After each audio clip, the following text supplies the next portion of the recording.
The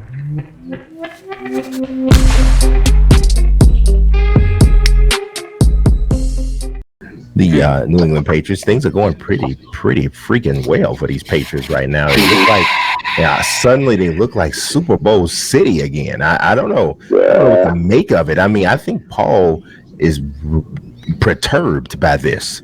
If I'm reading his facial expressions correctly, it looks like disgusted. Dastardly. Run them up. Land on us. The Patriots didn't land. We didn't land on the Patriots. The Patriots landed on us. That's what it sounds like. That's what it is. All right, so I got a question, and this is like a four-parter. Yeah. Paul, I'm gonna start with you.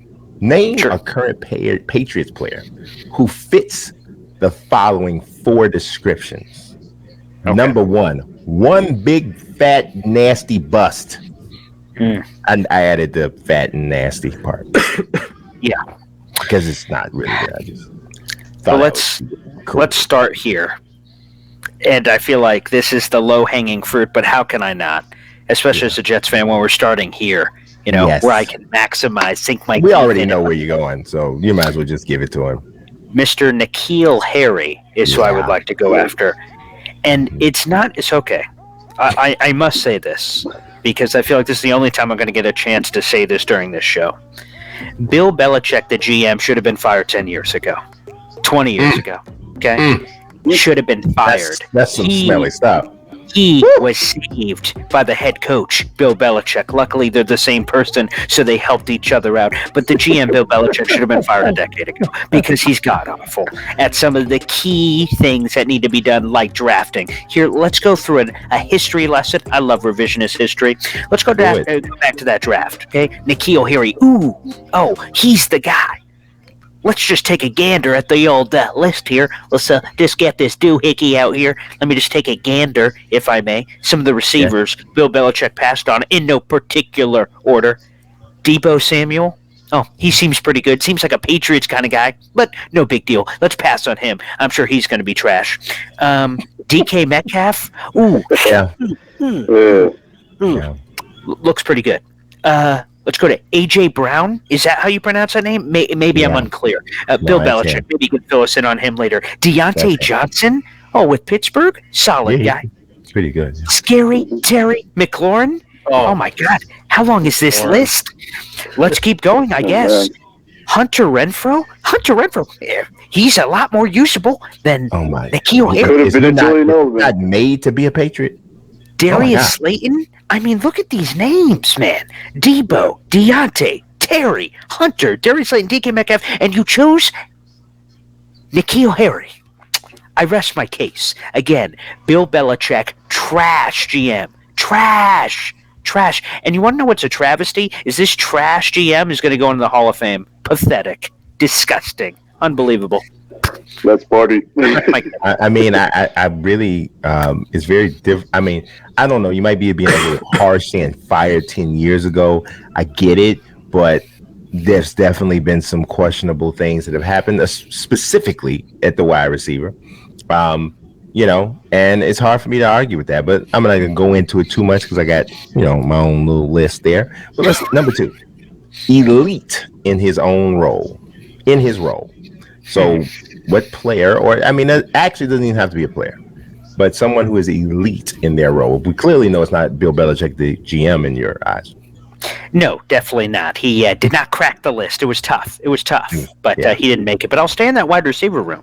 For as much as he swung and missed on N'Keal Harry, because apparently he likes lighting first-round picks on fire, what about Jacoby Myers, man? What about Jacoby Myers? Okay, this is a number that stunned me when I saw it.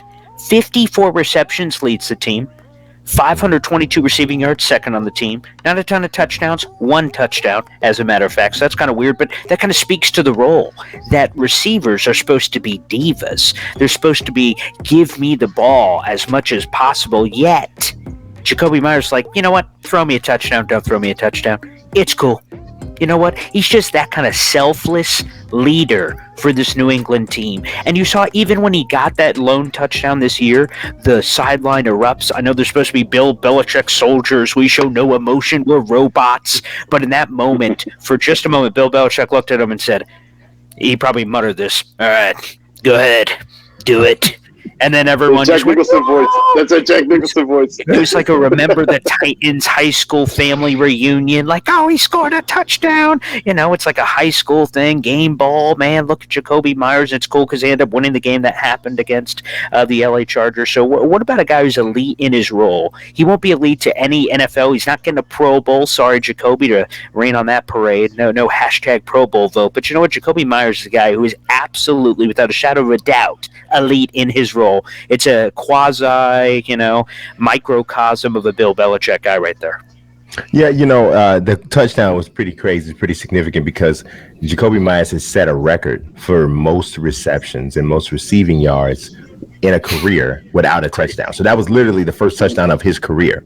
He hadn't had a touchdown reception in his entire career. So that's why like this sidelines erupted and all that, because every week there's been like this little sub narrative.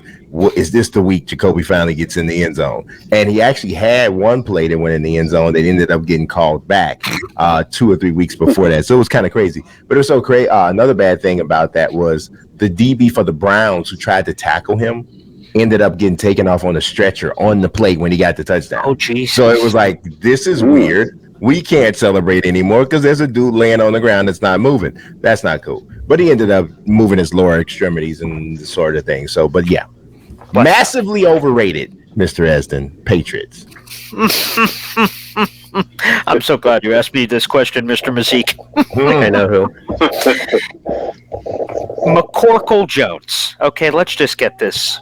Let's just get this over. I knew it. What a name. McCorkle. It's still mine, by the way, but okay.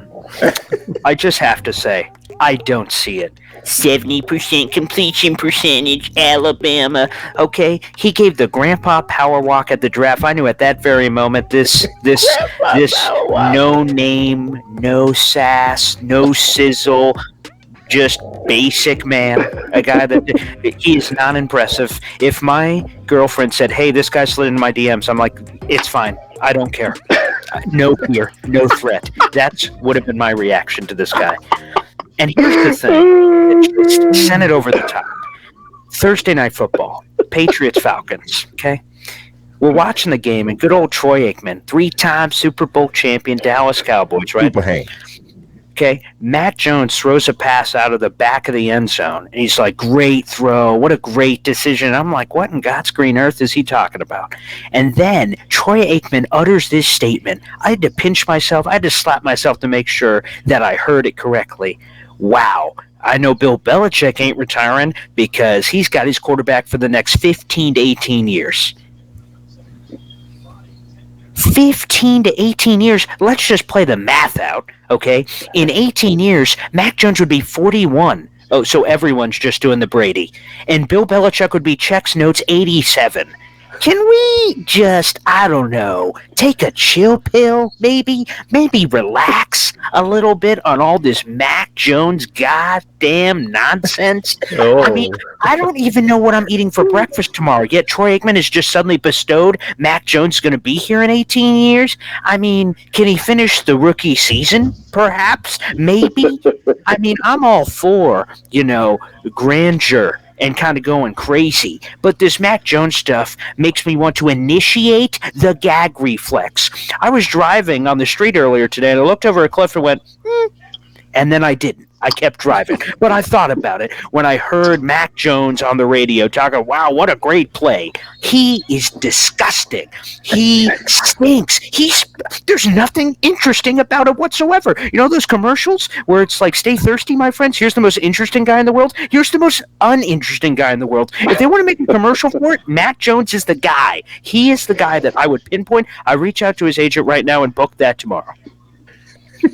I could actually see him getting some sort of comedic commercial spot as being billed as the most uninteresting man in the world.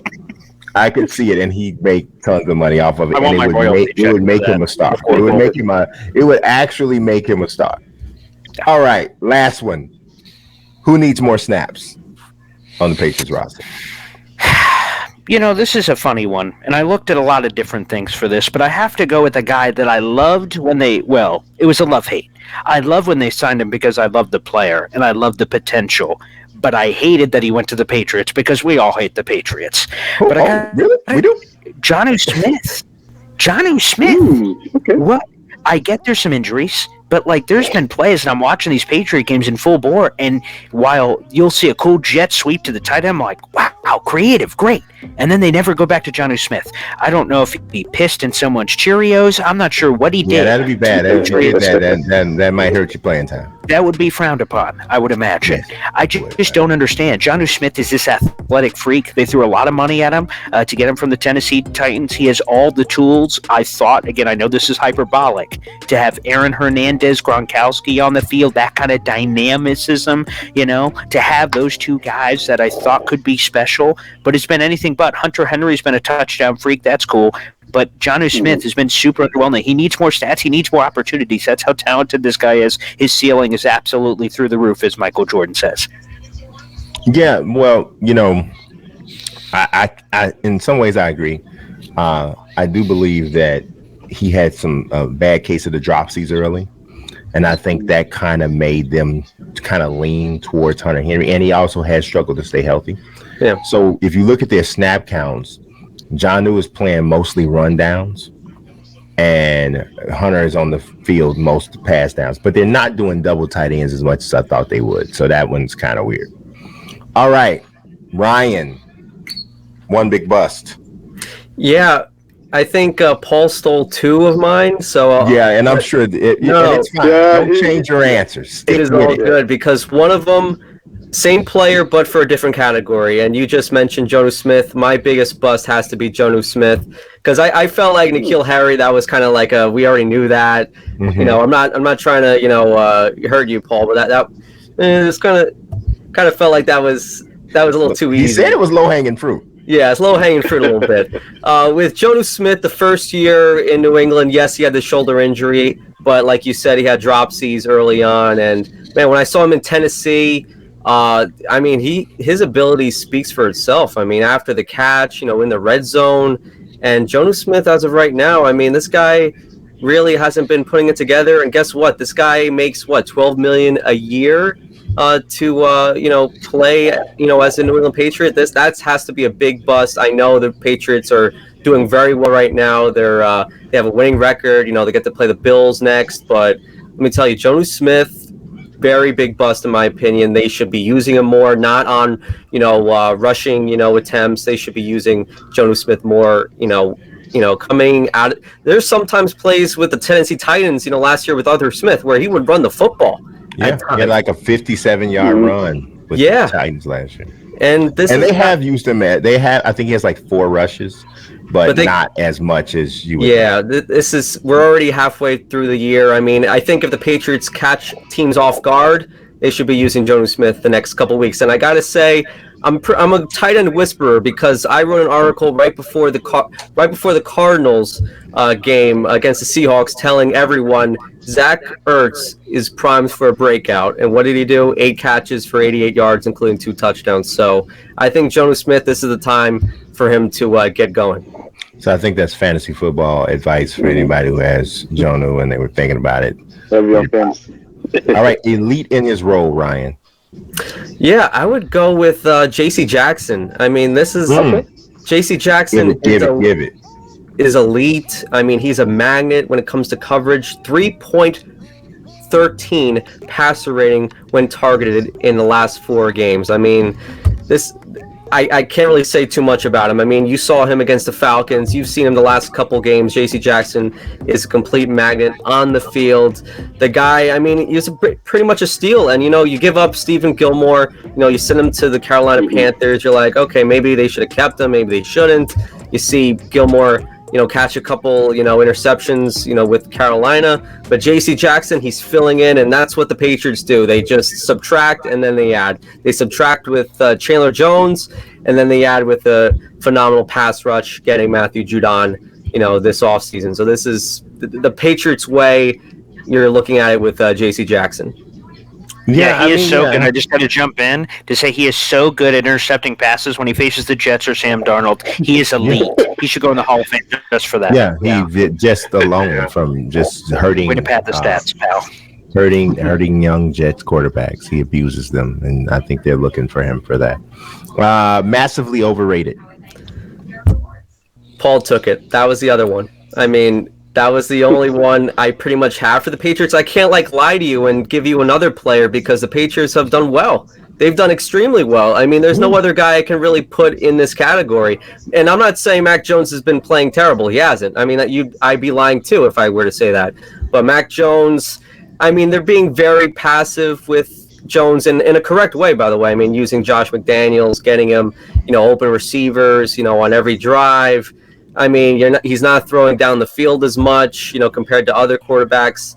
I mean, I looked at a stat. I think they're passing the ball 50% of the time, which ranks 21st in the league.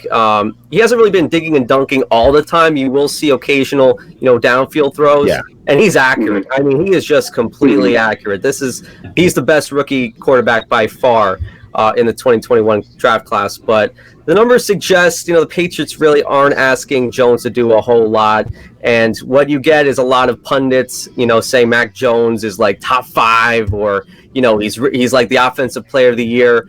For rookies, he's not. It's Jamar Chase, without question. Jamar Chase is the best offensive player coming out of the draft. You've been seeing him every week getting a touchdown. When it comes to Mac Jones, yes, he's been playing league average, but I wouldn't go as far as saying he's a top 10, top even 13 quarterback in the league. That's completely false. So that's when it comes to being massively overrated when it comes to Mac Jones. I hear you. Now, needs more snaps. Who needs more snaps? I thought Paul was going to take this, and I'm glad he didn't because I'm going to go with Stevenson. Ramondre Stevenson, running back. You saw him being used heavily, when Damian Harris was hurt. But once, Damian Harris comes back, only 30% of the time he was on the field. So, I mean, I want to see him play, I don't know, like 50, 60% at least. Because I get it. You have Damian Harris. You have other guys that can step in here and there. But, I want to see Stevenson play more. I want to see him catch the football more. And Mac Jones, that would be a very good security blanket having Stevenson. You saw it when Damian Harris was hurt. Stevenson is the complete and elusive running back that we were talking about last week, where you can just pick and choose running backs at the end of the rounds in the NFL draft, and you can get it. So this Stevenson completely is the running back you want, for a team. And this, I want to see at least 50 or 60% of snaps headed towards Stevenson. But like the what's it called? The competition can hurt his downfall. But I would expect Stevenson to get more snaps in the future. Yeah, he had a really big fumble in week 1, and it landed him in the doghouse. More so, even the fumble was his lack of effort to recover the fumble. Yeah, really kind of landed him in the doghouse. He also got blown up in pass pro, so he kind of fell in the doghouse for that as well. And Bill Belichick traditionally kind of red shirts rookie running backs anyway. Yeah. So that all of that was kind of working against him. But I think everybody there knows the talent is undeniable. He's got a LeGarrette Blount kind of a vibe with him. So I think ultimately it's coming, But Mr. Reyna, one big bust for the Patriots. This could have been a sweep, but I mean, I'm going to go with N'Keal Harry. But here's the reason why I'm going with N'Keal Harry. Even in college, I was not impressed with him. I always thought Brandon Ayuk was the better receiver. They only drafted Harry because he had that frame. He had basically the stuff that guys were scouts were salivating for. But I have yet to see it for New England. Now, elite in his role. I'm going to jump straight into that, and I'm kind of surprised this guy doesn't get a lot of pub, especially considering that he plays for Belichick and Belichick being the defensive guy. I think Dante Hightower deserves a lot more credit. I think he's elite in this role. I mean, a guy who could get you somewhere between 4 to 7, maybe even 10 tackles a game. I mean, and the fact that he's a veteran and he's from what I've noticed, he's calling the signals. I think that he's a guy who deserves a lot more credit, and he's won Super Bowls with them. Okay, I think Boomtower gets a lot of credit. I think he started this season off a little shaky, rust from being a COVID-19 holdout last year. But I do think over the last 3 to 4 weeks, he's played extremely well. So definitely. But yeah, massively overrated. I'm gonna go with Kendrick Bourne. I've been kind of disappointed. Yeah, I've been kind of. I feel like I haven't really seen much out of Kendrick Bourne. I feel like I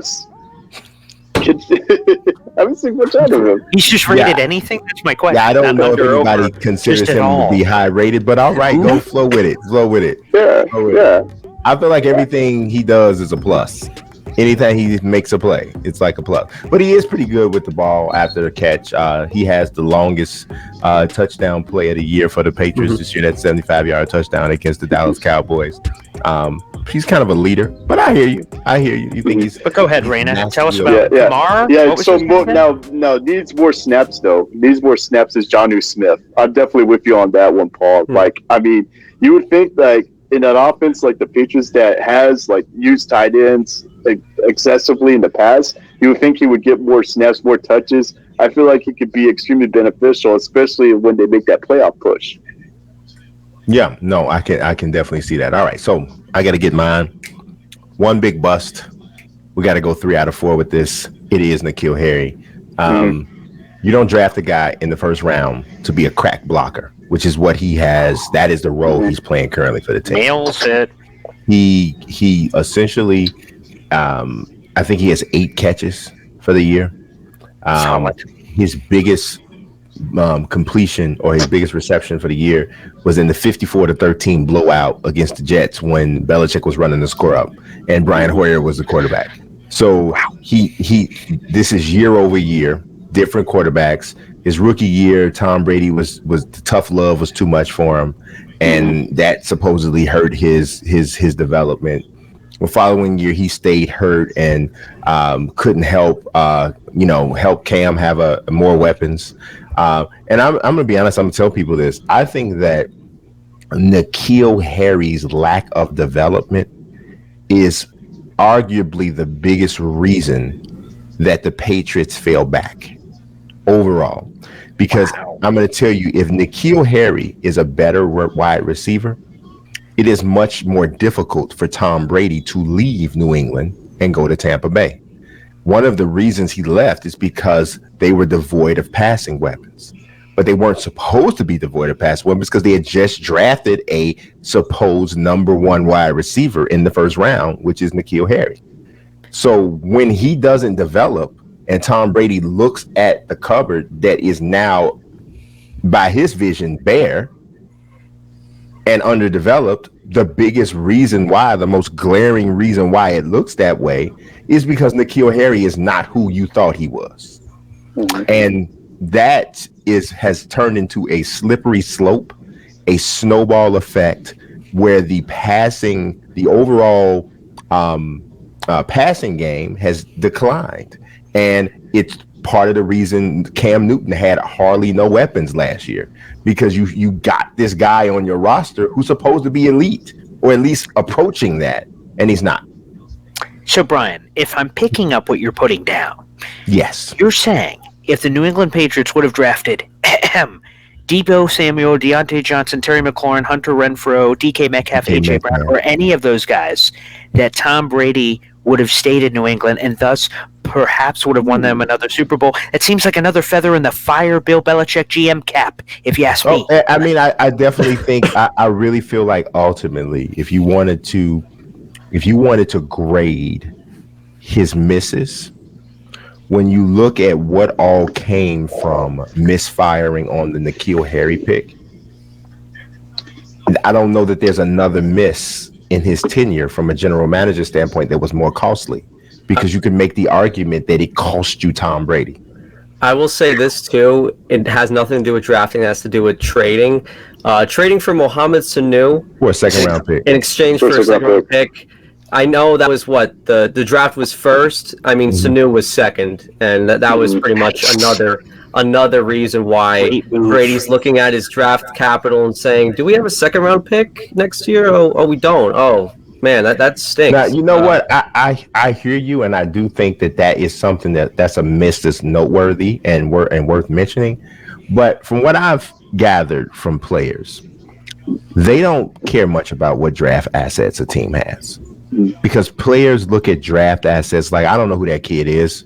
Until he gets there, whoever he is, and shows that he is whatever he is, he's just that's just a spot. They don't But even. I'll one up you. Like Sanu stinks. Like Yeah, that. If, right. But if- Sanu is not a great player, and Sanu was injured by that time and had lost the step. But I think to Tom Brady, he's more looking at the fact that Sanu's not a good receiver. He's not a number one or a number two receiver. And this kid that you drafted, who's supposed to be a number one receiver, isn't either. And Julian Edelman is breaking down. I have nobody. And at this point, Jacoby Myers hasn't even turned the corner to be this overachiever that he turned out to be. So he's looking and he's like, I don't got nobody to throw to. And so would I rather stay here and deal with the Patriot way that I'm already growing tired of, and getting to the point where I'm wanting to establish my own greatness? Do I want to stay here and deal with this, or do I want to go to freaking sunny Tampa Bay where they're going to let me be GM as well and get an opportunity to play with much better weapons, and then I'm going to call Gronk and get him back? You know, so it to me, it just became an easier decision. But how much tougher is the decision if N'Keal Harry is like freaking Brandon Marshall? Like, if he's Brandon Marshall, like, how much tougher is that decision for Brady to make? So I think that's why I think he's the biggest bust on the team and one of the biggest in franchise history. Number two, elite in his role, I would have to also go with J.C. Jackson. I know they like to call him Mr. INT, but in my opinion, the better nickname for him is the Pick Magnet. Because he's you CM Punk's name was arguably, some people say it was Chick Magnet Punk, or some people say it was CM stuff for Chicago made. It's whatever, but JC Jackson is Pick Magnet. The dude is just, sometimes he gets picks, and I've never seen a guy get more interceptions from errant throws. Like, there's throws where he isn't even plastered on the guy, but the ball is to the left and to the right, and JC Jackson just always seems to be there to make the pick. So to me, I think he is definitely elite in his role as a ball hawk. I'm not 100% convinced that he is a true number one corner, but I do think he is an elite ball hawk, and I think there's a little bit of a difference between that. A number one corner is a guy, in my opinion, who shuts down a whole entire side of the field. A quarterback is drastically deterred from throwing there. I've only seen about 6 to 7 of them in over 35, 40 years of watching NFL football. You know, Deion Sanders, Champ Bailey, Darrelle Revis, for a time period, Aeneas Williams, Ty Law for a period. And I don't even know if I would put Ty Law in that category, to be honest. Not a shut down the whole side of the field guy. Champ Bailey, kind of. Champ Bailey, Deion Sanders, Aeneas Williams, Darrelle Revis. Those are guys that, off the top of my head, are true shutdown guys. Like, to the point where, I got an elite wide receiver, but I'm thinking if I want to throw it to him. I think Jalen Ramsey is close. But what about Jair Alexander? I think Terry Alexander is a very good corner for the Raiders. But I don't think that he's on that level. Not a shutdown, the whole side of the field guy. You know. But yeah, so I say J.C. Jackson is the elite in his role still. Massively overrated. I would have to agree it is Mac Jones. I think Mac Jones is having a very solid rookie season. Awesome. I think that he is playing well. I think that he is outshining his other rookie quarterbacks.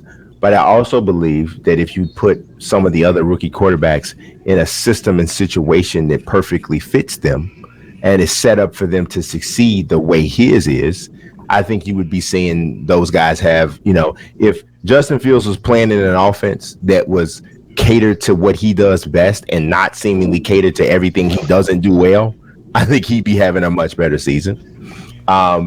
I think Trevor Lawrence, if you put Trevor Lawrence on a team with more weapons and just overall a better head coach, better overall staff, I think he's having a better year than he's having. I don't think anybody knows about what Trey Lance is doing because, Kyle Shanahan doesn't really know what he's doing. So I think that, yes, Mac Jones is having the best rookie season of all the quarterbacks, but I think it is. It's also ridiculous. Not saying much either, I think it's ridiculous. Yeah. I really think it's ridiculous not to consider the situations and how different each one of those situations. I mean, if you just want to hold up their stats next to each other, yes, he's having a better year, but situations matter and systems matter, So yeah, Brian, so yes. If the Patriots had Justin Fields, they'd be undefeated right now. How about that for a take? I believe it. I think, man. Well, I don't know because Thank you, Bears, for trading up. By the way, thank you. I did not want to see that nastiness in the division twice. I don't know if they would know how to handle Justin Fields. Their system is so rigid, and they don't like. I think we saw the Carolina Panthers lost against the Washington football team on Sunday, but I think we saw Cam Newton that all the prognosticators told us was dead on Sunday.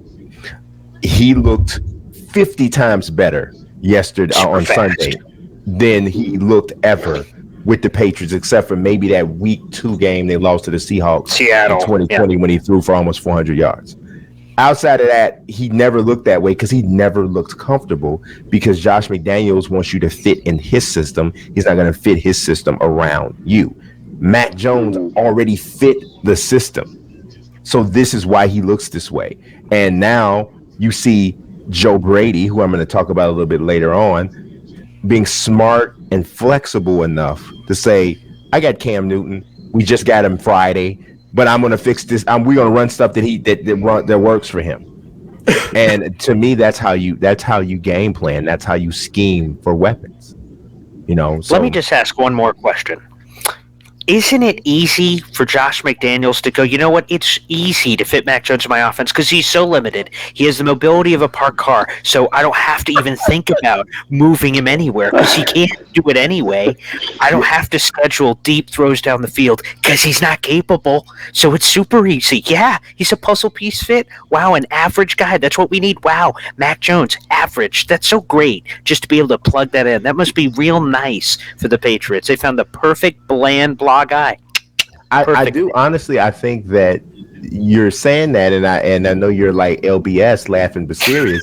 But honestly, I do think the blandness of his personality just fits better because they have him in the leadership role by virtue of the fact that he plays quarterback, and he literally his comments are like push the button, and one of 15 lines will be played, batteries included. And that's the way they want it. And, and it's just what it is. So it's a weird situation. It might be one of the single most appropriate fits for a quarterback for a rookie quarterback in a system that I've ever seen. I would agree with there's literally like no shaving off the sides. Like he just dropped right in the egg hole. It was just no shaving. It was crazy, but needs more snaps is where I'm going to go off script for you guys. We're going to go deep Patriots with this. For me, it's Devin Asiasi. Wow. I think that the young tight end from UCLA has really never gotten an opportunity to really show. Like last year was his rookie season. He had some personal issues. It was a COVID season. He didn't get a chance to really have a true training camp. This year, the Patriots go out and spend a ton of money on Hunter Henry and Jonnu Smith, so automatically relegates him to the third tight end. They've barely even had him active for some of these games. He is very athletic. He is an issue up the seams. And I think that there are some situations, especially because of the way they run their offense is so predicated on the run. When you look at the athleticism, the combination of athletes between Hunter Henry, Jonnu Smith, and Devin Asiasi, because the Patriots don't have elite athletic wide receivers, I think that there's a lot to be said for an offense where you come out there with all 3 tight ends in some sets, and maybe N'Keal Harry, because he's such an excellent blocker, you could wreak havoc in that particular set at times because of how well you could run the football, and then those guys are athletic enough to create some matchup problems from some smaller DBs. So I would love to see Devin Asiasi out there and getting some snaps in 3 tight end sets. And you could almost argue like 3.5 tight end sets, because N'Keal Harry is kind of being morphed into something like that anyway. So those are my takes for this really long Patriots segment. But if you love the Patriots, you ate this up. And so there's that, people.